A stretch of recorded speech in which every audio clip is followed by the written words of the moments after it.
เขาไกลกันว่าโอ้เช้าว่าคล้องหนึ่งได้เขาเอาหมักคือเฮเป้เฮ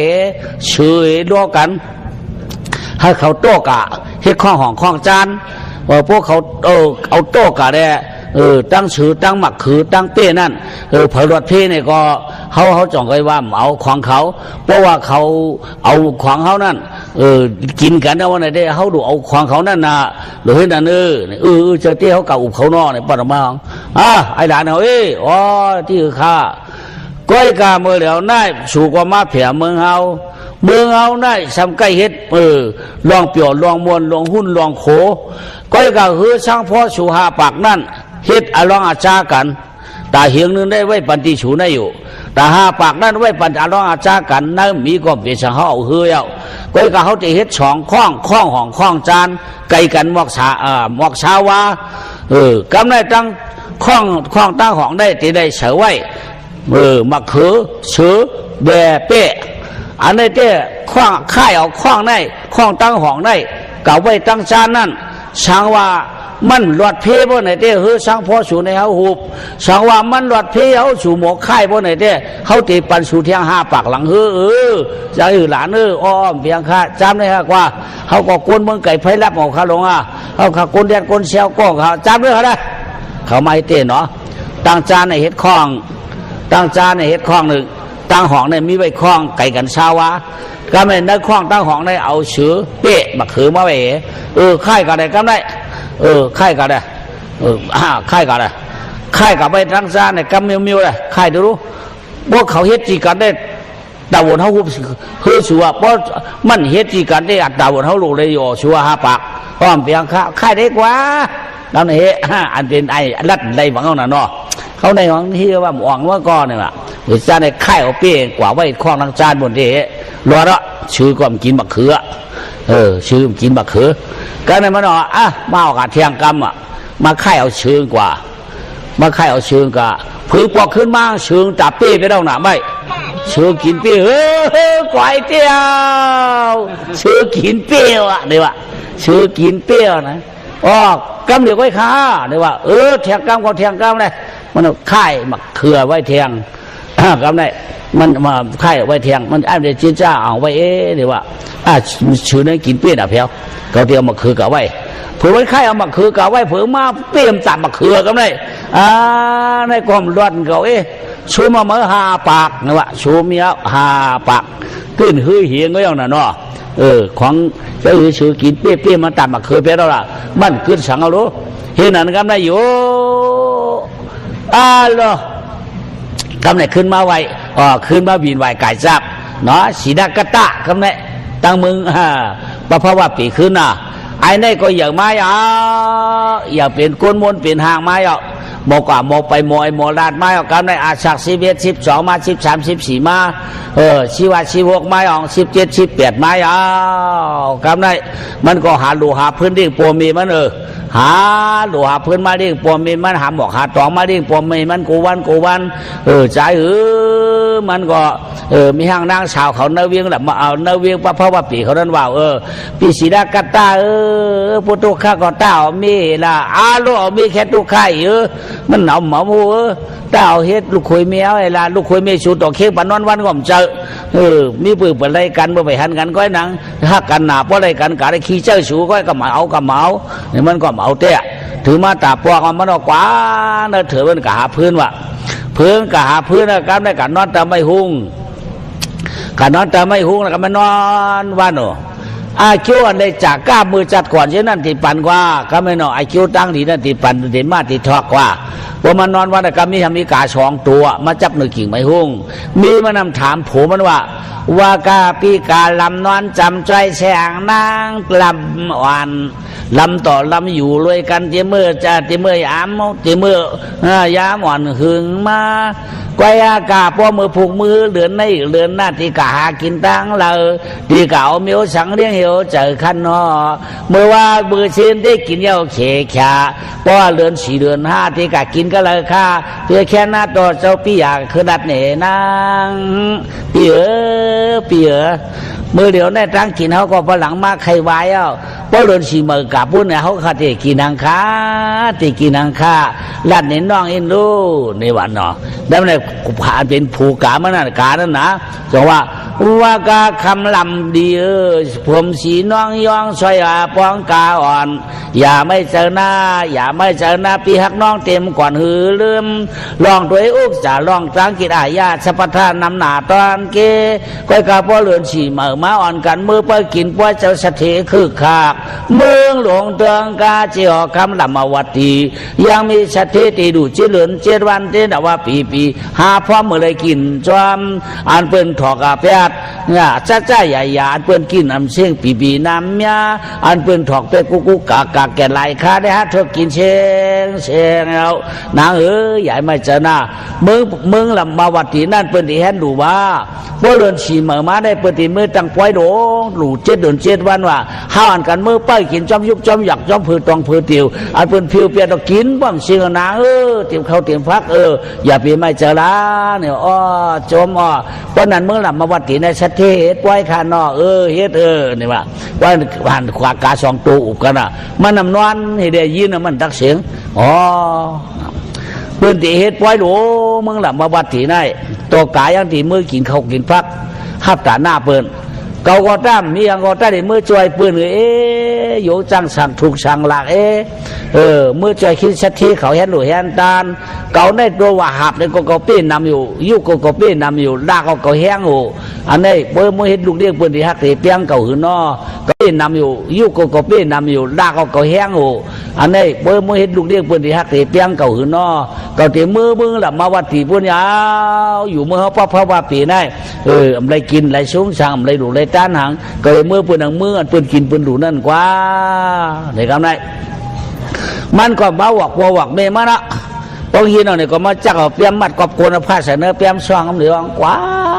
ลัดคำขึ้นถุนขึ้นร้อยเข้าถุนขึ้นร้อยกว่าก็ได้เปลี่ยนเดือน3รองในรูปมันกว่านั้นวางได้เผียวมือยาวเผียวมือหลับมาวัดตีปูนเตะไหมว่าเผียวมือหลับมาวัดตีเนี่ยเขาถามว่ามือชัดเจนหลวงอันวัดตีแฮนหลูมือเดือน4มาเป็นเฮือนราคาอันตีหลูมือเดือน4มาเป็นนั้นเฮือนใหญ่ๆเจ็ดจันมุนคันนี้หลักกลางเวียงมุนคันนี้มันเอาปัดเอามือเตะไม่เอาเผียวมือมันคือชัดเจนมันเอามือเผียวนะน้องพอเมียเขาชัดเจนอยู่ดีกินวันของข้าน้ออยู่ดีไอ้มาลูกหลานมาเนยเขาลูกเมืองเพราะว่าปีมาเขาเมื่อละเนยเขาจะเสริมมาหาหน้าการการอะไรมาเคยเฮ็ดได้เอาลูกกันในมีกูมิวเอาเฮ็ดกูมิวครับว่าเขาทั้งไรเฮ็ดโดดเตจ้วงของข้าการนังก็เย้าข้าการเฮือนเอาเนี่ยที่มันสัพเพน่ะมันมีจอดหนามันพ่วงจังลาตีก็ทางขี้โกโลร่างก็กิ้วโกโลถอกก็เปรียบจะหนึ่งหมอกเมื่อการมันเคยเฮ็ดการช่างละอันเมาได้ยองเอาก็กิ้วกับถอกกันอยู่อันนักเดี่ยมจังวานะการหับการเบียกเด้เบียงข้าพอเสเที่ยวการนังก็พอถึงอยากการค้านั้นเด้พอเสเที่ยวดัดปันคาราข้ามกั้นข้านข้าลองเห็นลูกเด้งลูกล้อเปิดในขาเฉพาะไรหนาข้ามือเดี๋ยวได้เขาตีเฮ็ดป้อยเอาเดิน4มาได้ใจเขาดูก้นใจก้นแถมมือจะไม่สำเร็จเปลี่ยนไรเฮ็ดป้อยได้เปลี่ยนไรข้อเอาดูเอาต้านบ่าวให้ช่างเอาคัดได้เปลี่ยนไรบวกเมี้ยวมาได้ข้าได้บอกก็คัดต้องต่อเท่าให้เอาเขาในจุ่มหนาข้าจะเป็นทางละอยู่ก็อยู่เมื่อก็เอานายเสถียังอาชูไอ้นั่นมันอยู่เมืองหลังมาวัดมันอยู่เมืองเพราะว่าปีปุ่นว่าสู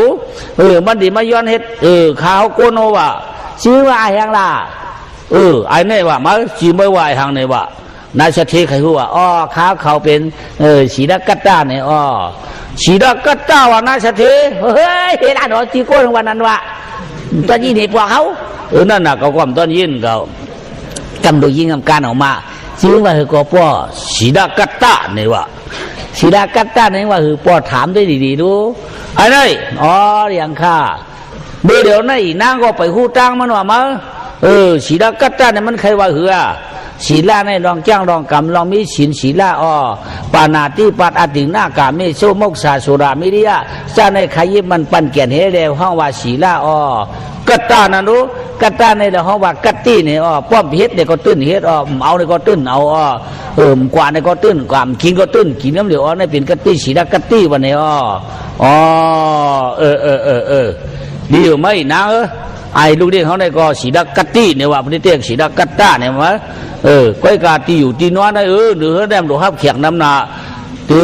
เอาอยู่ก็แล้วกินก็แล้วตีฮับก็แล้วตีนอนมานั่นเชิญชาดูเมื่อว่าก้อยกามือเดี๋ยวได้เล่าไก่ห้ามก็มีอยู่เล่าเป็ดห้ามก็มีอยู่เอานอนเล่าไก่เล่าเป็ดเนี่ยหืมไรเฮ็ดข้อขังไรเฮ็ดเท่านังพอเขาก็เป็นเอาเปิ้นตกเตี่ยมเป็ดตกยอปอเป็ดว่าไรตัวเนี่ยใครนอนนั้นเล่าไก่เล่าเป็ดมัดเหลืองพอกระหือปอก็ปอมบวชด้วยเตียนใส่ยางล่ะมันมีก็เลยนางนางก็เลยดีก็ต้วยตัวปอบวชด้วยขาหล่อเล่าเป็ดเปิ้นเฮ็ดเจ้ามัดเหลืองขาหลูปอก็เล่าไก่หินให้มันก็ไตหนามันจังล่ะปอ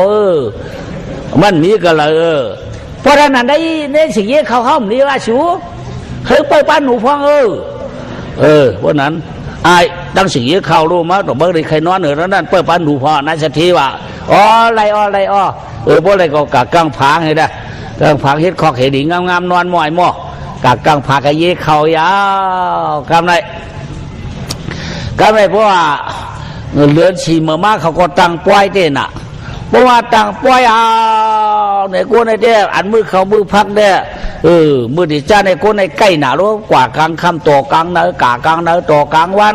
การเผยการมันตันตุ่มก็ตุ่มตันห่อก็ห่อตันจอกก็จอกตันฉีกก็ฉีกตันยาก็ยามีเอาผ้าถือก็มีเอาเด็กจีต่ำก็มีสัพพะท่าหน้าตาหน้าเอาขาตายเด้งตาดูเบอร์นั่นก็ในพวกหึงมากูในห่างกาหึงมากูในห่างกาไอในเฮ็ดเด็กเตี้ยเอากาก็เลยก็ยอดดูเผยต้านเผยเอาดูกันเลยจ้องเลยก็ไอ้ในที่หาบกาหาป้าทิวหาป้าชีหาป้าทิวเอากว่าที่เตี้ยหลุดที่ต้านที่เหตุการณ์ได้ตั้งคืนตื่นว่างช่อเต้เนาะ2 เดือนก็เหมือนนั้น3 เดือนก็เหมือนนั้น4 เดือนก็เหมือนนั้น5 เดือนก็แค้นจ้า6 เดือนบ้างแค้นเขียนเอาไว้รู้กันไงย่อกำไงอันไอดัดได้นั่นสั่งไว้ว่าเพราะไว้เขากะ2 วันให้กะเอามียิงเขามาไปอินหน้าไหนเขาก็กะเอามาไว้เตี้ยนางสวยเห็นนู่นนั่นห้างดีเองเขาห้างดีนะเผื่อมาอยู่นั่นยาเขาในเอเดก็มาจ่อยเขาเฮ็ดพักมาจ่อยเขาตักน้ำล่างบ้านกูวันอ่ะพอมันตันมา1 อีเดียนกับงอกด้วยสิ่งเขาพอมันตันมา1 อีแดนงอกด้วยสิ่งเขาเนาะตีเตี้ยมันเคยกัดด้วยอาชีดากัตตานั่นน่ะเพราะมันได้หันด้านหน้าศิลกัตตาในตีนก่อมขยุกมือก่อมขยุกลูกกองข้าด้วยเพราะว่าหันศิลกัตตาเห็นมันก็เด็ดไก่เห็นไว้หนามเดียวว้ายไหนครับนายในเต้เลยนอนหรือเนาะบางทีดูมาให้ดูเปิดเปิดนะลูกเห็นนะครับมาอยู่ถือมาตาปอกว่ะว่าถือมาตาปอกในลูกยิงชิงเสถียรในใครจ้ามไอศิลกัตตาในครับนายตั้งตีออกนอกตั้งอิงตั้งห้องชมนั่นเลี้ยตั้งหูปัดเตียงหิมนางอยู่นั่นทำใครถ่องกันไว้เลี้ยกับในนางว่าเก่าเตียวเงินเก่ากับเปียดก็ชื่อห้องชมด้วยเพราะว่าปีตุกตานั่นศิลกัตตานั่นการร่างการสั่งเลยมันเพราะมันหาเน่ามันตีว่าคือเกิดตีไว้ห่อเงิน5 ขันห่อนึงนี่ว่าเงินเนี่ยมันมี50อยู่มือกูปอกไปให้ห่อ10รู้นางก็ยิบไปเอาออกนอกว่าออกนอกก็ไม่ห้องเงินเนี่ยเปียดอะไรก็ชี้หิบปะพักตูให้ได้ออกมาปีพักตูไว้ทั้งนอกพักตูก้อยกาไอศิลกัตตาได้การได้มาเฮ็ดกูเมียวน่ะในห้องชมนั้นพวกกาขี้ปอกว่ามันกับล่างปอกนั่นน่ะพวกขี้2 ปอกว่ามันละจอมล่าง2 ปอกนั่นน่ะมันงอกๆไปใช่ตัวขาวสีนั่นน่ะเด็กก็ไม่นางก็ออกห้องชมมานี่ว่านางสัตย์เก่านอกก็ที่ขึ้นกับล่างให้ก่อนนี่มันก็เลียนกว่าป้องกันล่างมันออกมาหันห่อเงินหยองอะโลเจ้าเมียเงินหลวงเป็นนำเอาโต๊ะขายเจ้าป่าพักตูจะได้เป็นนายนะไม่ห่วงอยู่กับชื่อพักตูห่วงโปรเดชเทียวค่ะยังไงเงินนั้นโต๊ะกันในห่อคันในมาปอกกันใน5 ขันคันเลยพอปืนมาหันปืนเอาเขาคันได้มายิบขามาเอาคันเลยมันยิบมาเขาข้ามมายิบขาเฮียงแบบยิบละมันเหลือดาค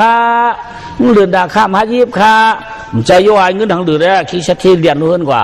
มาเงินเผามาเปียเตี้ยไหนมาเนี่ยยิบออกมาเนี่ยหนาเมื่อวางเหลือมาก็เพราะเป็นเจ้าเต็มเดือดคณะเขาขำตอนมีได้กับยิบได้เดือดเขาเอากระเหลิมมาในง่าเปียดมันไรหางเดือดขำขยิบเดี๋ยวนั้นมันก็ยิบเตี้ยโย อะเทียงปวกมากกันเลยนั่งมาอ๋อพอเป็นไอเต้อยู่อ่ะก็ตีจ้ำเทียงปวกหนึ่งนั่งกับเทียงปวกเอาเวียนเฉียงเอาเปลี่ยนเรื่องนั้นเทียงมันออกมาพอออกมาก็ไอ้คนเลี้ยงก็ล่างเดี๋ยวโอ้เวียนเฉียงเจ้าปืนออกขอบมือไหวเอานายโลพวกหายเจ้าวันเสียหลายพวกใครตายเอานายใจหือตีว่ายิบมือปั่นเลยก็ใครยิบนิ้วหลุดเมี้ยวใหม่เก็บอะไรกันเยอะมันหลุดหนาก็ตีหือนอเนี่ยมันส่งกาวตอกแตงคามาช่วยงามติวออกมาทำไรเอามาเพียวกระหิมปักนาคู่ป่องนางอันมีอ๋อเจ้านางเอาค่ะเวลาจากเจ้าพาไปได้จากเจ้าไว้ค่ะมือไก่ในข้ากาล่างห้องสวมนั้นได้หันเวียนเสียงกูนึงอ้อขวัญนึงอ้อเนี่ยนางยังบอกได้อ๋อเวียนค่ะอ๋อมันดวมนะเดี๋ยวตุ๊กอ๋ออันโลเนาะเวียนเจ้าปืนให้พี่ดวมมันในเขาตัวเต็มอับดวมแม่เนี่ยมามันว่าอับดวมเพียงชับตุ๊กก็เอาคะแนนเนี่ยว่านางก็กะเอาเห็นไหนกันเนาะน่าเอาอ๋ออยู่ที่ดวงกุลก็ไหนอยู่ที่อยากกุลก็ไหนเนี่ยเนาะลองรักในเฮ็ดเตี้ยลองรักในเฮ็ดเตี้ยตัวหันจะจำเก็บอะไรก็ย่ำยิบลงได้เอาตอกช่วยให้ยิบเอาหลวงแก่ตาหน้านี่ว่ะย่อกำได้นางสวยเห็นนู่นนั่นทำใครหูตั้งโยมอยู่มันกำได้เฮะถึงมาตาปอกรึงมันนำนอนในลูกทำในเพียรเจ็ดมือซ้ำมีขี้ชัดเทว่าเพียรเจ็ดมือมีนลูกตั้งนั่นนี่ว่ะกับมือเรียเนี่ยมันเนาะคนหยุ่มเจอมันเอาลูกมันมาอยู่ในเฮาจิตเฮาเหลือน้องน่ะมันก็ดันของเขาลูกกะทำยามือนั่งนอนให้กันได้นั่งนอนให้นอนให้เพราะนอนให้ที่เป็นที่สามก็ที่สองไปเจอที่หนึ่งไปเจอนอนให้ชินตงไพ่เนี่ยปล่อยนวมไว้มันก็รับหูรับตากัดจันเอาพาเช่เด็ดๆออกมาไปแล้ววะอ๋อนี่วะคนในมาเอาพาเจ็ดก็พาเจ็ดไว้ยุ่มใหญ่อย่างเนี่ยเนาะยุ่มใหญ่อย่างคนในขยุ้ยที่หือพวกหนึ่งได้ใจเอาพวกสองมาก่อยจ้ำแทงไหนวะแทงพวกมาสับจ้ำแทงขี้เสถียรใจเมื่อก็เมื่อตีมาเอาเมื่อมาเจ็ดมาตีเจ็ดมือปีน้องมาเนี่ยวะมันก็ดันเขากันน่าเอาซ้ำนอนให้แทงกันไหมนะนอนให้เนี่ยปุ๊กขางขอนเลี้ยนขอนหนึ่งทำไงทีนั้นนะชื่อก็ลวนเนี่ยทำไงมันเมื่อว่าตัวอย่างเขาเมื่อจันทร์พระเจ้าได้ออกมาคนก็ในยื่นไรแก่เนี่ยเนาะมันอยากไปยื่นไรยื่นหลังเลยได้มาเนี่ยวะเขาได้จ้าได้แทงปวกเนี่ยเนาะก็สามปอกได้มันเติมยิบเตกเลยว่าคนกันตีสีได้ดีเตี้ยเนาะว่าแทงปอกมากก็ได้คิดเสถียรเจอเมื่อเอาพระเจ้าตั้นก็มันก็เรียกตรงเขาเมื่อนางก็คุ้มหนึ่งอีดอกทำไงหลวนมือร้องปอมือหันมาเด็ดออกมากำเดียวอารมณ์หัดเข้าครับว่าเสถียรมันเปลี่ยนอะไรมาหัดเขานะรู้ไงข้าโคชื่อป้ามีข้าขี้ใจวันหาข้าก็มีไอ้นาข้ามีช่างไม่นะลูกนี่อาโลดีกูนาข้ามัดเขามือข้าอาโลชื่อหลวงข้าเมื่อหันโชคไว้ข้าผมต้องพอคนเอาพอจีบหนาวข้ามัดมือข้านี่เฉืองนะลูกเนี่ยขี้ชัดเจนเขาผุยพักตูเขามือเอาลูกนางก็เห็นเกียงรับนางมันนอนให้นะหม้อแซ่บเป็นว่าพาเจ็ดไอ้ว่ากูชื่อกูมีไอ้เกี่ยวมาปิดเมื่อเนี่ยฮะนี่ว่าเด็กกันเนี่ยไอ้นี่แก่เต้มาเนี่ยเนาะกึ่งเมื่อว่ามันมีกะทิสีเหล้าเต้เมื่อไอ้มาพวกเป็นต่างก็ต่างโกนเด้มัวนะมูนั่นเต้เนี่ยเนาะมันคำหาเมื่อว่าไอ้เนาะแก่เต้ไอ้นี่เนี่ยก็นั่นก็เห็นแก่หัวตัวเงาเนี่ยว่าปีสีดักกตาในไอเจ้าว่าชิ้นมันเกี่ยนเนี่ยดีที่หอยแก่ที่หอยเขาจำสามปอกมันเติมยิบได้เลยว่าแก่ที่คำในลองลักก้อมเฮ็ดลองอตินาก้อมเฮ็ดเนาะคำในซ้ำเทียงลองกามิสู้ก้อมลุยจะไปเจอมีเปิดก็มาคือเปิดละลายไว้ย่ำไปได้ชงมังกรมันย่ำตื้อลงได้เพราะมันว่าเป็นจู้เปิดมันย่ำเฮ็ดโกศินมันรู้ว่าเฮ็ดนั่นยาวคำในเชื่อ7 เหลือในได้ย่อขึ้น7 วันคิงสถีสำห้องมาเฮ็ดปางกลุ่มกันได้ปล่อยเอากอตียาวลูกน้องเขา มือเดียวนะอันที่มาเลี้ยงปล่อยเอาเนี่ยก็เนื้อปลาก็บ่ใครมีก้อยกะสปีสตายละวัวควายเขาก็นำหน้าตาจีดวันในเฮ็ดเอาก้อยเขาละใช่ไอ้สีนักกตามันก็คือนะมั้งมันก็เขียนจาระลูกคำเฮ็ดค่ะพวกนี้เฮ็ดค่ะปฏิว่าพวกว่าเหียมาอันนี้อันน่ะใครเอ็นรู้หมูคำเหียมไก่คำเธอค่ะหรือนั่นวูคำเฮ็ดควายคำเหียมค่ะเอาบริเจ้าวันนั้นค่ะไปเมื่อไหร่เดียวใครเอาไปเลยอย่าไปเพราะบ้าเฮ็ดก็เฮ็ดเลยมั้งสามีนางบริเฮ็ดมาใครก็เห็นไหมคิงชัดเทไข่เก่ามันน่ะเฮ็ดดิเนาะการไม่ฉินใน3ชิ้นในมันหัวรู้ปานาที่ปานาติไหนการไม่ชูหูดีหนาวเนาะย่อกำไรธรรมะแทง2 วันปล่อยตีไว้เอามาจวนกินเราก็มันก็เฮ็ดมันก็กินปุณณปริมากินเราเนี่ยก็มันเอาเฮียนปันปางให้ก็มันเอาไปเนาะมันกินเรารู้อ๋อไอ้ในแก่ที่เห็นเนี่ยว่าผมห้องมาไอ้อ๋อเฮียมั่มเข้าปังเราเขาเข้าขาพวกเขาก็ตีเดียวถอกตูเขาย่อมถอกหูก็ตีถอกหลังให้เอาข้าวคำกินเขารู้ปั๊มกินน้ำถอกคอเนี่ยได้มันไรค่ะข้ากูนาข้าเสียวก็คำไข่ปันลูกค้าฉาบก็ข้ามไปลูกค้ามันกินน้อมกินข้าข้ามเปี้ยนเดียนข้าสินหาเมื่อก็เกียเตมาย่อกำไรไว้นั่นเนาะแต่ขึ้นวิดวายกายจับลัดไหลกำไรลัดไหลได้ฮือช่างพอหาปากสู้มารู้เกิดนี่เฮงเลยน่ะไปจ้างขายไปจ้างซื้อหลังปืนกังเขาไว้กำไรมันกังเขาไว้เอาเปี้ยปืนชุ่มไปแล้วรู้มันใจเราน่ะเอาเปี้ยปืนชุ่มช่วยกินเปี้ยไปแล้วน่ะเฮ้ยนั่นกำไรโกนมันก็กำไรสำลักปลายไว้เฮ้หลักป่าดัดถึงดัดหุยดัดลอยมาเพียวเมืองเขานั่นน่ะเมืองหลับมาวัดที่นั่นปล่อยก็ไว้วันนั่นน่ะหลุดตานวันนั่นน่ะโกนก็เพียวมือวันนั่นน่ะก็ไม่มันเพียวมือนี่ก็บดีสักทีฉลาดสูรู้มิละละเขาดีใครเนี่ยค่ะช่วงหนังช่างพ่อหิงหาปากนั่นเต้เมื่อเดี๋ยวนั่นเต้คือเถียงเลยเขามันหิวมันกล้ามันขายอยู่ล่ะมันกล้ามขายขนาดกะเรียกซื้อเรียกปี้ไปเก่าซื้อกินปี้ไปเด้เมื่อเดี๋ยวได้เพื่อนเอากวาดให้หาปากเขาซึ่งนั่นก็ที่เชียงขยาวเพื่อนที่เอาเฮ็ดคาเพื่อนที่เอาเฮ็ดคาปัดยืมบ้าคายืมวัวเพื่อนเดี๋ยวเฮ็ดกุ้นร้อยโคเพื่อนเดี๋ยวตั้งก้น2-3เพียงคาโกเป็นคาเพื่อนเนี่ยข้าวเขาไหลไปมากข้าวเมื่อเดี๋ยวได้มึงนั่นมันไหลขาปืนที่เอาเตี้ยใครเอาช่างพ่อเตี้ยก่อยหาปากเขาเฮียงแรงก่อยนั่นเปิ้นเอาบักคือเดปี้เรียกเอาก้อยขาหิวเดียวบิน2 ข้องไอ้คันนี้ข้องของข้องจันไก่กันมอเช้าว่าเอา1 อันนั่นเก่าไว้1 ข้องนั่นนี่ตัวเก่าไว้ข้องตั้งจานนั่นตั้งห้องได้ไว้ฉังเลยก็ไว้กันเนี่ยมันเจ้าเปี้ยเก่าไว้ชะมาเอาชื่อกาเอาไว้กันได้เผื่อมันขึ้นมามาคือเอาชื่อบางเปี้ยได้มันเอาชุ่มเป็นเขาเนาะมาบอกมันกล้ามมองข้ามีก็มาปวดมาเกี่ยวทิศมาโห่ทิศคันนี้ใครคือทางเอาใครเอาตัวเดียวป้าตู่ใครเอาลูตีเราได้พ้นนะ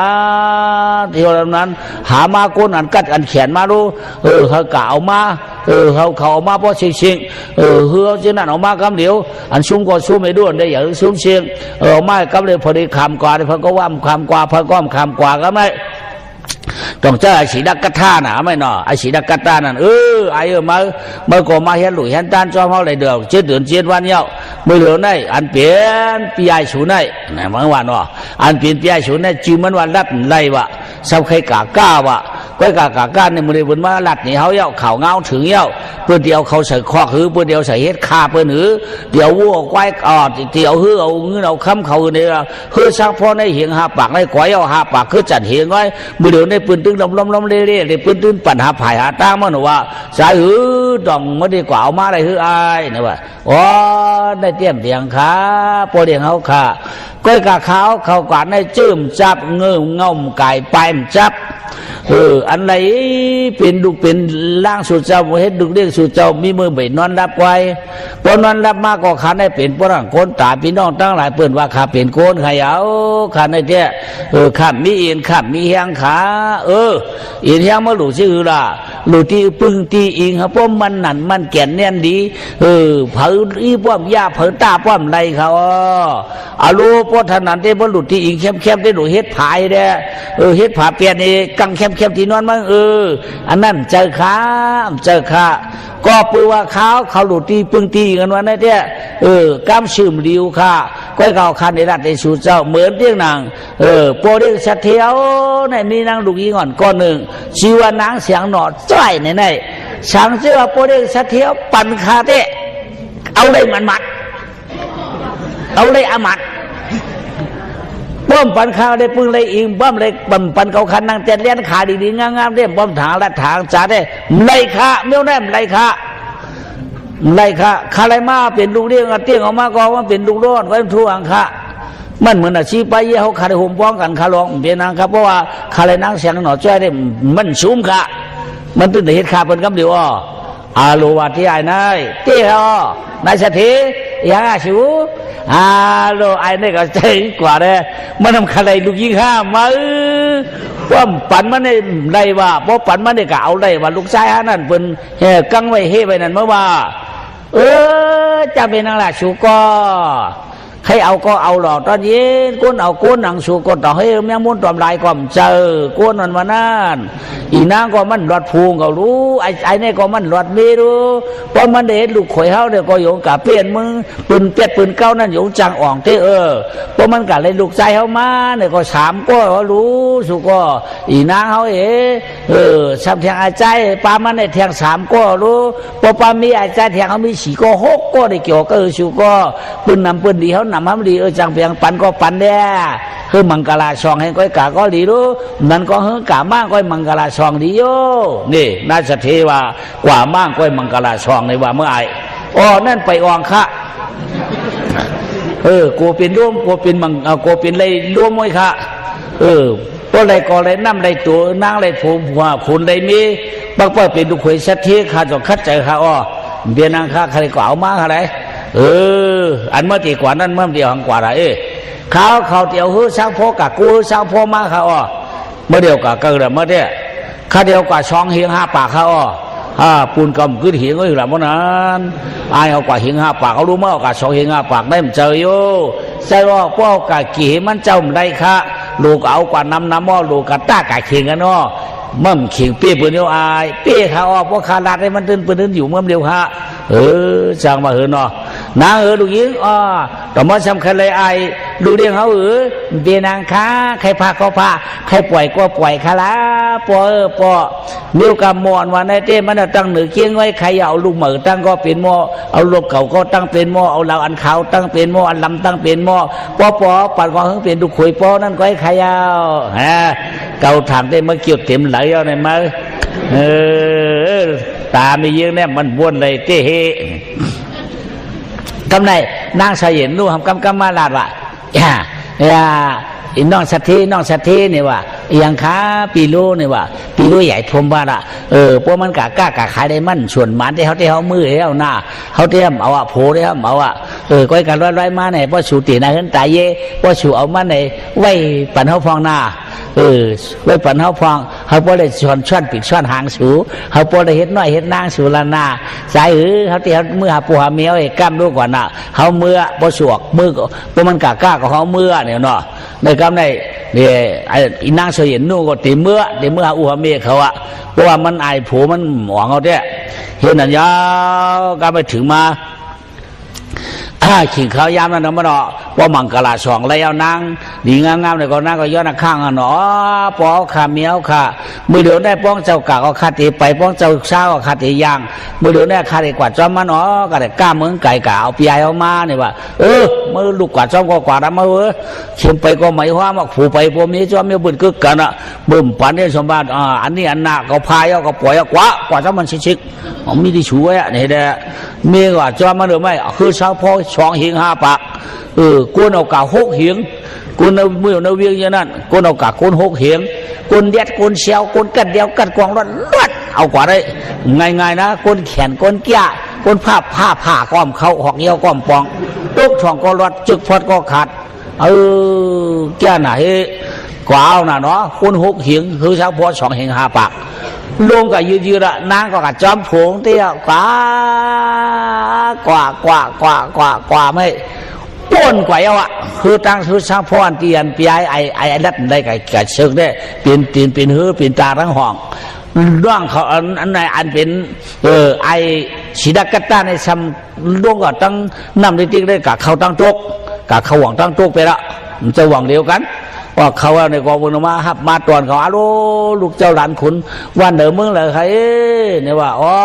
มึงหลับมาวัดตีข้าเนี่ยว่ามึงหลับมาวัดตีเขามากามมีอยู่ตั้งห้องได้นี่มีเฮ้ยช่างพอหวังตั้งห้องได้นี่ชัวมาเกอเฮ้ยชัวเอามาช่องเฮงหาปากกันอ๋อเฮงหาปากกันได้คือจันเฮงว่าตั้งห้องได้เต้ปืนมึงในปืนตีอ่องเชียงเอาประเดี๋ยวของเขามั่วเราในอ้อมเบียงค้าของผักของมันค่ะเขาค้าได้เป็นสัตว์ที่ดุมั่วหูเวียงดังจานเนี่ยหางเวียงดังจานให้ค่ะเนี่ยว่าในความเขามาฆ่าดีงามวัดเตะกัดเตะรีเขาอย่างนั้นเนาะไปในความเขาไม่คุณอามาดเขาเช่นอุบกันเอาละตั้งห้องเลยเขาเอาละเขาผิวโผล่เพราะว่าผิวที่มันเปลี่ยนเอาหลูเอาเองก็เดียวอะพวกเอากำเดี๋ยวนี้มันดิ่มใช่อ่ะมาเทียงเอารู้สองเองครับปากมาแค่ตั้งตุกในรู้ในก็เอาหลุดได้เอาในก็หลุดได้เปียดเอาเดียนเอาดีอ่ะเขาเนี่ยเขาก็วางกันเนี่ยเนาะเอาเลยนั่นเนาะเขาเนี่ยเขามาเอาเตะคือกำได้เขาที่เอาเนี่ยก็ไม่เอาเจออันมีอันเป็นเมมานนะอันเป็นเมมานก็กำได้คือกับเปียดเอาปลาปูมลงกว่ามานปืนลงกว่าปีเจ้าเขาลูกเหล่ามาค่ะก่อลูกมึงเหล่ามาวัดติมาค่ะปีนางปอสุเจ้ามาค่ะมาค่ะเฮียอะไรมันมาค่ะล่ะมูขยาวมือเดียวแน่มาก้ามือเอาขาในปอกหนึ่งปอสุเจ้านั่นมาได้หมูมาหมูขามาค่ะปอสุเจ้านั่นคิดสัตย์นั่นมาค่ะปอสุเจ้านั่นมาเปี่ยวมาปามานอนเลยเขาขาในจับต้องปลาตัวเยาสั่งคอกล้ามไม่ว่าเขาตีขึ้นมาอยู่วะเขาตีขึ้นมาอยู่เพราะว่าเขามาในใหญ่พงเกิดนะดูเขาในวะมันสั่งกล้ามบ่มาค่ะตัวมันสั่งกล้ามหามาเพราะไหนเด้คือสั่งพ่อสุดเจ้าในข่าวใครอะเกาขามันไปมันในหึงหนาวค่ะรู้ลูกกันวันนี้มันมันหลายค่ะหลวงผมเลยเงินเลยข้ามจังเกิดค่ะมันว่าพวกเขาไปมาช่วยอย่าไปเกิดนะคะรู้เมื่อเดี๋ยวนี้ยุกมาบางได้ปอมมาได้เกาคาลูกเกิดหนาวรู้หลวนได้เกาคาเดียวเขาคืออย่างหนึ่งได้ว่าคือคาต้องลาหรือมามลาทางคาปีนางมลาทางป้อมลาได้เอาช่างพอได้สู่เจ้าได้ไรเมื่อน่ะอามาดของเขาก็มักคิวไว้งามเพื่อสร้างพองเหียงเอาบนเอามาเฮเมมานเพียวเอาน่ะเนาะเขาก็เดี่ยมซุบเดี่ยมปากก็ยังตีหือเนี่ยเนาะมือเดี่ยมจางมือเป็นคาเปิลโมเดอร์เขาไหนเป็นคาเปิลโมเดอร์คนเขาในหายก้องนะไหนจองมือรู้นั่นเด้ว่าไหนก็อยู่มากก็ไม่ก็กว่าดังตรงเนี่ยน่ะก็คือเขาพอดังตรงก็จุ่มนั่นเนาะไม่พวกเผียวจุ่มนั่นยังงามเนาะนั่นก็กว่ากับวังเทียงเอาเฮ้ลูกเหล่ามาค่ะลูกมึงเขามาปีนางแล้วเมืองลำวัดที่หางเวียงปอดจานก้อยใจเต้เจ้าค่ะก้อยกาปอสูตรออกมาปอหอมมาค่ะจะปีนางก้อยกาปอสูตรเจ้าในอ่อนตั้งในมันนอนเลยเขาคันในปอจับต้องปลาตัวบ่มันสั่งกามหางมาคือสาวปอสูตรเจ้าสองเองปักในขาซีมดขยาวสาวว่ามันสั่งมากามเหี่ยวเดี๋ยวก็ขาไปชิมก็ขาไหลเมื่อเดี๋ยวได้หลวดในมันหลุดเกิดหนาวขาเขาขามันได้เจอเขาขามันได้เงินได้ขาได้เฮือช่างพ่อจัวหมูปีนางเมืองสู่เจ้าได้มีรูมีใจผมจะมีพอมีก่อนเหนือรุ่มค่ะแหละผสมก่อนเหนือรุ่มค่ะแหละเพิ่มยัดก่อนเหนือรุ่มผสมก่อนเหนือสารค่ะแหละการนั้นได้เต็มจะว่าการย้อนฮือกันอะไรครับปีนางอยู่ก่อนเขาขาหรือฮือหรือใจก่อนก็อยู่บนนั้นกว่าดีใครเอาป้อนนั้นก็ดีใครเอาสู่เจ้าต้องไว้หน้าต้องเนี่ยก็ไม่อยู่มากำไรกำไรเขาเกี่ยวเล็กเจ้าของกว่าเนาะกวนมึงเกิดเด่นได้เจ้าเฮือเมืองไก่เขาลวงมันนำเมืองเขาน่ะเด้แก้วก้อยกับเขาหลุดป่วยเปี่ยวป่วยมวนกันหลุดป่วยเปี้ยเปี้ยชื่อกันเปี้ยมาคือกันเปี้ยอะไรฮือค่ะเขาสองข้องห้องจานไก่กันบอกเช้าว่าไข่เอา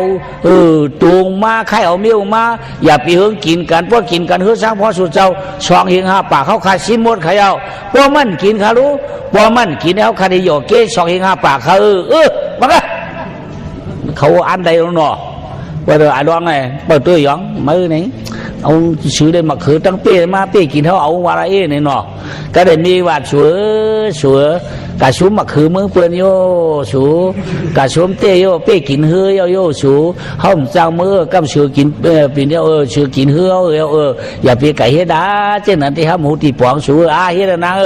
เปื้อนเดียที่คือมอก็เปื้อนเดียก็เขาแก่กับมอก็นึงมาเฮ็ด2ข้องเลยเนาะข้องตาของในภาษาเราน่ะซื้อมาคือเป๊ะค่ายกันเลยนึกว่าพี่น้องเจ้าคือมือไก่เขาค่ายเอากันเลยเอาไว้ข้องซานกำมิวเลยอย่าไปเฮงกินกันพวกกินกันได้คือเฉพาะสุดชอยงานนั้นเขาขาชิมเพราะว่ามันกินกันเขาขาดอยู่เกี่ยวเจ้าเปียงตัวดีนี่นะ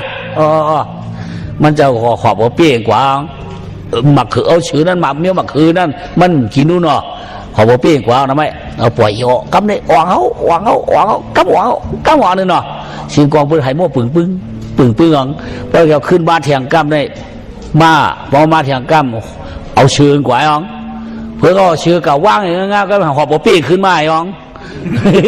หอบว่าเปี้ยขึ้นมาว่างไปทำขึ้นหอบบักคือกับปันชื่อไม่ชาวขึ้นมาเปี้ยไก่ยังอยู่จ้างกินเย้าก็เลยอโลเขาตัวปีนตัวมือเนี่ยเจียมจังว่ามันเอาอันมันตาในเห็นได้ดวงอยู่ในเขาได้เป็นคำเดียวหาปากหม้อรู้ก๋วยผีเขาในยอเก2 เฮงหานี่ใครเขียนแล้วเขาได้2 เฮงหาได้เขาซุ้มเฮงก็เองเขาแต่เฮงหาได้เขาไอ้นั่นน่ะไอ้รัดได้น่ะเนาะเอามาสร้างบันมดยอกำเนี่ยตีเดี๋ยวเนาะกำเนี่ยอามาตย์พ่อมือเขาทำมาไอ้นั่นตัวเขาเฮ็ดตุ่มเขาเฮ็ดอุ้มดวงเฮ็ดอุ้ม2 อุ้มเขากะตาเขาเนี่ยว่าเขาตักว่าเขาตักหมันเขาจ่องก้อยอยู่เก้เขาว่าเขาตักเนี่ยหมันไว้เขาของเขามือเดินได้เขามีเอารู้เขามีเอารู้คือหาเหี่ยงกันเขาหลูเฮี้ยงนี่เนี่ยกับพันไม่หลงตัวกันเนาะแจ๊บเฮ็ด2 พุทธทางเฮ็ด4 จิกดูเข้มๆชั่วลีนี้ตาน้ำสีตาน้ำยาคำไหนย่อตาได้มาผ่าออกให้ไหนเหมาฉิวเฮ็ด10 ล็อกเนาะเฮ็ด10 ล็อก11 ล็อกหรือ10 ล็อกเนาะมาเฮ็ดล็อกเป็นล็อกนั่นเป็นล็อกเหล็อกใส่ขี้ไก่ล็อกใส่ขี้หมูล็อกใส่ขี้วัวล็อกใส่ขี้ควายล็อกใส่ขี้จ้างล็อกใส่ขี้ม้าสามารถเฮ็ดแทงล็อกใส่ขี้จื้นล็อกใส่ขี้เงินล็อกใส่ขี้คำล็อกใส่เสียงล็อกใส่ขี้พึ่งโหไม่ดีเห็นไงตาเข้มหาบลงกวายอ๋อพี่น้องเมืองไก่ข้าในอุบได้มีอย่างขาดตักได้ดีค่ะรู้ว่าสุดเจ้าหู้บนในเต้าขาดที่อยู่หาเหียงกันว่าสุดเจ้าหู้ที่หู้หาเหียงกันค่ะตักได้ค่ะรู้ในอุบได้มีอย่างขามันตามไหมอ๋องมันตามไหมตาอันเต้มีอย่างตาอันเต้เขาตื้นผางเขาตื้นเฮียงนั่งเป็นไปพูดอะไรไว้ก็เขาเฮ็ดแคบหนาดอกกันเฮ็ดเจียงปุ่งเตือกเขาใส่โซ่ใส่สังเองเขาเสือไว้เขาก็การนั่งเด็ดมีอย่างผางเป็นไม่ละลายดังเดียมก็มาอยู่มาตักไว้นั่นค่ะเด้ไว้นั่นค่ะเด้เนี่ยเนาะเมื่อพวกผมเคยด้านข้ามเมื่อไหร่ใครข้ามมาเห็นหรือเปล่าใครกังใจก็ว่าเราอยู่ข้ามมากันมันก็เนี่ยว่าจัดก่อนอ่อนเผาจัดเก่ามือนั่นอันเก่าได้ชัดถัดจากก้าวหวักเพจรเลี้ยวสังเสียมว่าอันเก่าได้ดูได้ต้านกว่านั้นอันมหาบตาหน้าเก่านั้นคำในมาปั่นพานิกา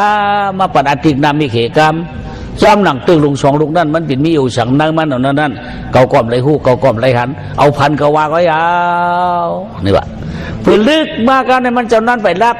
ฉันมีหนู2 ตัวมาบะหนูเฮ้ยหนูมาบะบ่หนูมากำไหนมาอุบกันในหัวนอนมันวะมีว่าสูเนี่ยเนี่ยว่าอันเปิ้นมาตักเจ้าในดอกสูหู้ร้องห้าเนี่ยหู้เนี่ยหู้ในปีนหือละสูลุงอามาตย์เขาเฮ็ดนั่นแล้วลุงอามาตย์เขาเฮ็ดเขาเฮ็ดอย่างก้อยหลังดอกสูหู้อย่างแหลมหู้น่ะนายหนูสูมีหัวปุลาดเนี่ยว่าเจ้าเจอให้ขึ้นหือละนักอุปอันห้ามมีอาย่องเดียงนั่นเนยมันนั่นเปิ้นสักขี้อย่างก้อยละขี่วัวขี่ควายขี่หมูขี่ม้าขี่จ้างขี่จืนขี่เงินขี่คำใส่เสียงป้าแทงขี่พึ่ง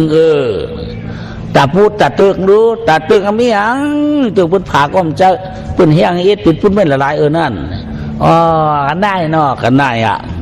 ดูสองตัวก็กันกับแค่ว่ะเบอร์ผู้ค้ามาเนี่ยก็เบอร์จัดก่อนก็เลยจากชัดถาจากะบาโมดอย่างเมียงบกเมื่อเราเห็นบ้านมากินแต่หน้าก็ได้มาจ่อยเขาเยาคำไหนเนี่ยมึงเลี้ยงมาเอาน่ะมึงเลี้ยงมาเพื่อนของมาคำเดียวตากเลยวันไหนวันเตะมันเลยตากเลยมื่อไหนวันเตะมันเลยเอามื่อไหนเอาเบี้ยข้ามมันจะก่อมาตัวเนี่ยตึกนั่นไอหยองสีแดงไว้ตึกนั่นทำไอหยองสีของอันก็ไอ้มันแดงมันก็ว่าชูเจ้าตักเปิดได้ชูเจ้าปีหยามึงกระดิ่งกระเลียดเน่มท่วงคารุลาดิเฮเดอร์คารุฮิวเดลาดิเฮเดอร์เจ้าหลานลาดิเฮเดอร์เฮ้ยสักพ่อให้เห็นได้ชูโยเตะพอชูเพราะเขาบอกนั่นก็เจอกว่าเพราะว่าเขาขับหูได้ชูมาหน่อชมเตะเปียงค่ะเตือกันหุยได้เนี่ยชูเจ้าเฉิงขี้ก็เลยขี้ช้างขี้ไก่ขี้หมูขี้วัวขี้ควายขี้จ้างขี้ม้าสับแทงขี้จืนขี้เงินขี้คำขี้เล็กปลายแทงแสงปลังขี้พึ่งผ่านด้วยเอาเขาเย็นหมดเราหน่อใจโยน่าตื่นลงตื่นแล้วเขาได้เสกขี้มใจโยเชื่อมใจโยเพราะว่าผ่านด้วยเด็กจะคิดว่าได้เขาขับชุ่มเพราะจะคิดสุดได้เลยอยู่เขาลุ่มก็เถียงหวยก่อนนี่หวยนั่นจะไปว่าละเอาหวยในเหตุก่อนเอาหวยในเหตุก่อนเอาโป้หวยในก็สองเฮียงหาปากกันเขาได้อยู่สูเพราะว่าเขาชุ่มก็เดี๋ยวนั้นเพราะป้าหวยนั่นหาเฮียงเบียงก็กำเวลาเดี๋ยวนั้นเนี่ยประมาณอาบากุ้ยตัวอย่างกุ้ยขึ้นมันเลยเอาหนอบลึกไปเลยออกมาในหนามันจะเคี้ยวในเขาขับชุ่มสองเฮียงหาปากได้หวยเนี่ยชุ่มสัวก็กันนั้นรู้อับมีอย่างหลังนั่นมีอย่างนั้นไม่ล้วนก็น้องก็ไม่นั่งก็ไม่ก็ล้วนหลายก็ไม่ล้วนผมใจโยหลานใหญ่ๆบดีเฮ็ดเนไม่ล้วนว่าปั่นชูมใจโยผ่าด้วยมันมีอย่างนั้นมันผ่าได้ก็ลักตาหมาดงมาไอ้ก็เฮียงหน่อมาเฮตาหมาดงเฮียงเฮว่าปีหำเด็บก็เดี๋ยวมาปิดผักหวังก็ยังน่ะในน้ำจะไม่ล้วนหือได้ไม่ล้วนไหนได้ซับหัวชูได้เลยอารูชุมเทียงหาเห็นมังไม่เห็นอารูกำนายของกำบะกล่องผักกามาสองผักกามาโปสูเมื่อเดือดสักพอสูไม่เป็นไม่เป็นหมื่นไปก็ไม่เก่าเตี่ยวมัวเราจะเป็นนางปีนางสั่งเสื้อว่ามันสั่งมาเต้หลัดมาเต้เนี่ยก็เขาตีบอกปีนางเขาพอปีนางเขาเปียกก็ทีทีปนูพอปีนางเขาเปียกเขาข้ามตักเสียงเอาเติมมีมันไว้กันนั่นละลูกเขาได้ลูกเกิดร้องต้องเคสเกิดไรดึงเลยข้ามจีเกิดใจเกิดน้ำลูกขึ้นรุ่มเลยเพราะนั้นก็ขึ้นนะนายก็อันได้รู้เนาะมันเอาเปิดเกียงอย่างเปิดลาดหรือยังเขาก็คืนมือหนึ่งดูมเดะนี่ว่ามือเดียวได้เมื่อนางกว่ารับจื้อคือเจเขาเขาในม่านหือหนาปอกเขามานอนเลยคาได้กว่าเขามาได้คำสั่งหางมาป้อมสั่งมาขัดเอวหื้อในหนามือเดียวได้ที่เขาข้ามปันมือแล้วสายหือเพราะว่าเขาสั่งมาได้ก็เขาลัดด้วยค่ะเนี่ยป้อมเพราะเขาสั่งมาได้ก็สั่งป้อมสั่งเขาที่เอาหื้อป้อมโลหูล้างได้เขาข่าวว่าว่าล่ะเจ้าเขาดอกโปสูสั่งมากวนเมืองเขาในมันลูกสูว่ามันลูกเมืองลำบากว่าตีว่าอีในมันเอาเด็ก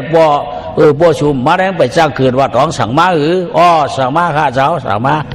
ก้อยกามือเดี๋ยวได้ปีนางอันปอสั่งมาได้เดียงเขาติดลัดในปีนางเขาปอเขาสั่งมาว่าในเพราะว่ามีมันก้อนหนึ่งมาเรียกว่าเขานวลรวยนั่นเด็มันมาหลาดวันไหนเด้มันถึงหลวดมันมีเนื้อปุ่มนั่นชูหยิบออกให้หน้าโบนาเหมือนเก่าชูหยกเก้หน้า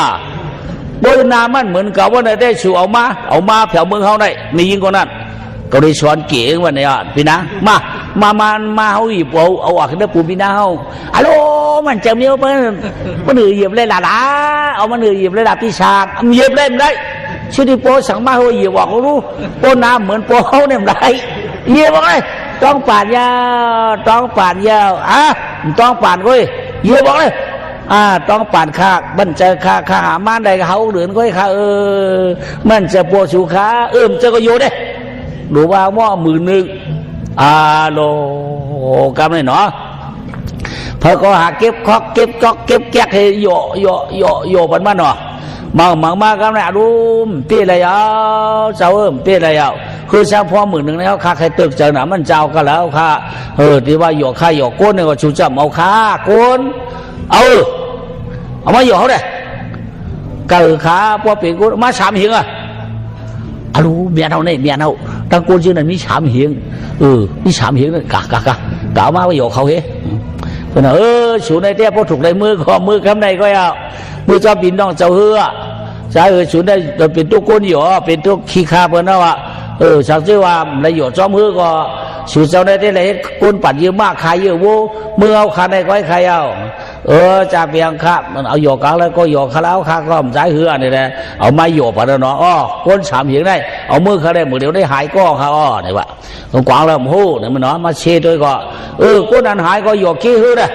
ใช่หือเมียมีพี่น้องมีชัวหายเอารู้มือเดียวได้ชัวแปลได้หมูขา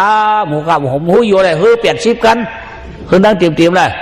มือเตรียมคำเขากำใจอายุไอ้ละไม่ได้ชุกชักอะไรแหละเขาก็หย่อฮือมา80 กันวะเนาะไอ้นักเบื้องไอ้นักเบื้องของมันหายมันเจ้าเลยมาลูกเขาก็ได้หย่อ80 กันโลเลยมือ10,000ไป80ดีๆครับนะเฮ้ปีเจอปีข้อหนาไอ้ก็กำตัวโลไอ้เนี่ยว่ามีเจ้าเฮือในปีบุญน้องเขา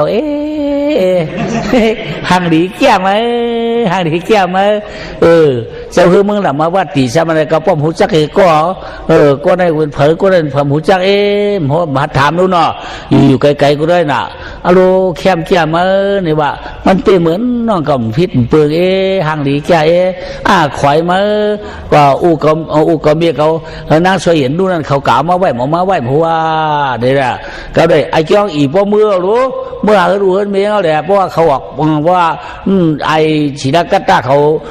นางเสียงหนอจ้อยเขาออกกล้าฮือเดี๋ยวมันก็มือฮืนอูเมียเหี่ยวทำไงมีย่อก็ได้อันเปลี่ยนดองบางเขาเจอสู่ก้นนั้นมาอันตาเขาได้ให้คือชาวพ่อสู่นั้นหิงหาปากเอาขึ้นมือเลยขอมือตาเขาได้สู่ยายดูจะชูป้อมปัดมือก็อยู่จามมือสั่งซื้อห้อมเลยเมื่อไหร่ชูกับเลยมือเป็นคาเปิ้นอะไรเนาะโจมขาว่าโจมชื่อใครเอาป้อมมีชูเจ้าก็ขับเลยมือเตะคาไอ้ในเขาก็ฮัดทำนำนะคือชาวพวกเขาหิงหาปากกันคัดแสกจุกยาเอามือกับไหนปักคิดปักขังปักคิดปักขังปักคิดปักขังเอามือเอาเดินมือไว้แก่งเขาอารองเขาเตะเอาคือเป็น10,000นู่นเนาะหอบขึ้นมาลอยนำพวกขยังเอาไหนดูนำยิงดังนาคือในเตี้ยมสังวะปลายคือในน้ำหลวงคือเคยหลักใช้ลงไปโคตรก็ไม่เลิกเขียวนะจางว้านะรู้เนี่ยเนาะมาเดี๋ยวมาเพียวกับชื่อผังน้ำอันกะฮับได้มีปัวมีเมียเขาก็หนักมากะฮับว่าลูกชายมาว่าหนึ่งเดือนกะฮับว่าเมียลูกชายคือมากะก้ามญาติหนามิเลล่ะใหญ่ตายปอใหญ่ตายเฮียงได้ใหญ่ตายสักเชื่อว่ามีเจ้าหื้อลื่นหลังในเตี้ยเขาขาดในเตี้ยมาอะไรเปื่อนเอาไข่ขาเปื่อนมูเดปอชุ่มมูรอก็กำใจเดี๋ยวเปื่อนพี่น้องเจ้าหื้อลื่นหลังในเตี้ยกะเชื่อเราลูกชายก็ปีนึงละเมื่อว่าก็ว่ามาเฮ็ดตาได้เฮ็ดสีได้มาหากู้โฉของขาชอกเนื้อปิดเนื้อกล้วยเจ้านั้นมันหันเขาเด้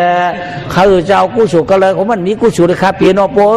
มั่มดังสุดที่มั่มรวมตันมันมีมือเดียวได้ใจเวลาเมื่อก็กระไรชุ่มก็สังเจิมนี้น้องขวยเมื่อได้กว่าโหเห็นน้องข่าวผัวนี่เอาโหเอาพลังนั้นเอาสีดากัตตาเมืองเพราะว่าปีบุญนะมือมาเฮ็ดป่วยนั่นมันมาเฮ็ดคู่ของบุญขี้เกียงมามือมาเกียงไว้ป่วยมาก็2 มังกรนั่นนะโหเนาะน้องคุยกับข้านี่ฮะนั่นเขาขาดตื่นว่าตื่นนะมันเหมือนน้องยินเขาแดดดูว่าโลเจ้าเมียลูกแก่เลยเนาะก้อยกาปอเมีย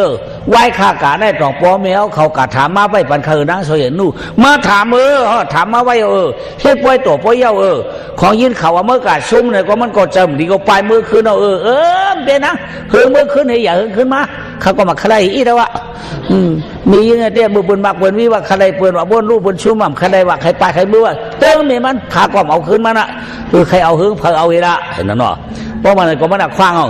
เพราะ ป้องอาข้างอีนั่นได้เป็นไม่ย่างก็ว่าสาวก็ใส่เอาเด็กก็ไว้นั่นหึงนานมานางก็มาแหล่หนอกก็ไม่ย่อป้อเจ้าเขาขึ้นมาขึ้นในสัพพะสัพพะเทศจดขึ้นมาขึ้นเลยก็โลกแก่เตะแก่ว่ากันในลูกขวยเด่นลูกยิงเผียวมาเลยก็โกนมันขึ้นว่าขึ้นตะวันตะขึ้นในขึ้นคนนึงผมมาขึ้นเดี๋ยวขึ้นมาลงก็ลงมาขึ้นได้มากินตัวกินเปียกกันเนี่ยงานนะเป็นลำได้ขึ้นได้มันหนาวรู้เลยก็คิดชัดที่ว่าโอ้เป็นในเมื่อไอเขาโจมาหลูมั่มหลูเขาโจแต่มาตานมั่มตานมาดูทุชันแก่น้องขวยมาได้มือมาได้ผัดตีลาบังเป่าลูกนั้นเหล่าเห็นมาได้มาเห็นลูกเด็กเขาได้มาหมักไม่ดีเปลี่ยนก็เห็นแคบแคบเป็นกันได้หนึ่งยาวไอหลูต้านเที่ยเหมือนหน้าเนี่ยคาติดูคาติตันไหนโปคาติจอมกำปอเขาอะไรกู้ฉุนนั่นไรกะย่ำเป็นว่าไรกู้ฉุข้ามหันตัวมันเนี่ยก็ไรกะย่ำมีกุย่ำคาติดูติ๊กกันในขณะเนี่ยนะมันก็มาควบรวมความจำปอเขาได้เอาความปอเขาว่าเนี่ยปอเขาก็หามีปันมันแทงต่างก้อยาวเนี่ยก็ลูกขวยมันก็เผียวมาเขียลูกยิงก็เผียวมาเนี่ยก็ไว้นั่นหึงนั่งเฉยนู่ก็มากองกองนั่นเนาะนางสัตย์เมื่อยามนั่นทำไมตีดูสูนอ กำเนิดใครน้อยสูก็อย่าใครน้อยสูก็เนี่ยเนาะมาปวดมาโทพี่ดูเขาใครเป็นน้อยอ๋อกำเนิดอันเป็นนางสัตย์ว่าปีฉางนี่ว่าเมื่อยามนั่นปีดูเขาอันนี้อยู่ใครเหินเขาได้มือเดียวได้มันใครป่วยวางข้างรถปีฉางเขาปีไอเขาเดี๋ยวมันก็ว่าเหมาว่าเคยกาขมาใครเขาปองจอมเขาต้องเปี้ยวตีมียาขว้างเอามันเขาเนี่ยว่าจะเตี้ยใจอยู่ก็กับปีฉางว่าด่าปีลั่นอะไรว่าล่ะมันว่าเปียดเอาไหนดูพอเขาหาปันก้องเขาบ่มันเปียดก็ใจนางเปียดกูเนี่ยผมเจอเปียดอันตายเด้เสียดายเตี้ยเดี๋ยวนางใครมาอยู่มาเช่าโดยชูก็ระยะเนี่ยก็มันก็เพียวแทงนางเสยเห็นดูแทงก้อนหนึ่งโลกกินเกี่ยวน่ะเนาะโลกกะหลงเมืองโค้งกลางเขาเวลาเมื่อเฮ็ดปีดูเดี๋ยวเป็นมิ้วเนาะจ้ามเปิ้นจ้ามย่ำเต๋าก็ไม่มาเอาเตี้ยเอาเนาะก็ไม่เอาเปลี่ยนไปกินเค้นปนเมืองกูทักแปลงกันเนี่ยอีกไปได้มันจะก็เป็นลูกสัตว์ที่โดงเขี่ยแฉเนี่ยไว้นั่นหึงนานมาโจขาวันโกนเมืองนาเมืองนั้นนาเมืองหลับมาวัดตีเลยปัดออกมาเมืองมาเผียวเมืองป้าเพราะว่าปีได้มาห้องเอาโปมันมีมันหนาเนาะเมื่อละโปมีเขาเมื่ออยู่เมืองหลับมาเมืองหลับมาวัดตีเขาคำเมื่อตีเมื่อตังเมื่อนำมนตอนกินเปียวว่าเมื่อเลยสั่งต่อนางเสียงหนอจ้อยครับในแท้ลืมหน้าไปบ้านแถวนี้น้อยนางสวยหินนู่เมื่อเดิมกูปอกเริ่มจะสู้กันผีปันดาโปมีมาละเมื่อกี่แทงลูกเปิ้ลลูกกระจายด้านหน้าเนี่ยก็ขาผมมีก็มาช่องสวยจ้ามือกำเหลียวเอาหางอีเราว่าขึ้นของเปลี่ยนโมเดลมันเมียงรู้เห็นไหมก็มืออยู่ในเมืองแหละมาวัดถีเรียกว่ากู้สูตรหน้าไหนง่ายสูตรก็ร้องเขาเจ้าในร้านไรใครจ้างงานก็กลางก็เพื่อว่าจัดก่อนนั้นไรหลูไรต้านไว้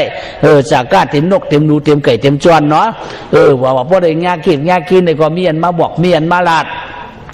กูเอาเหตุการณ์อย่างนั้นในตุกขาดถึงดีอะไรคืออะไรขี่ถึงตังในหัวห้างแคมฉะ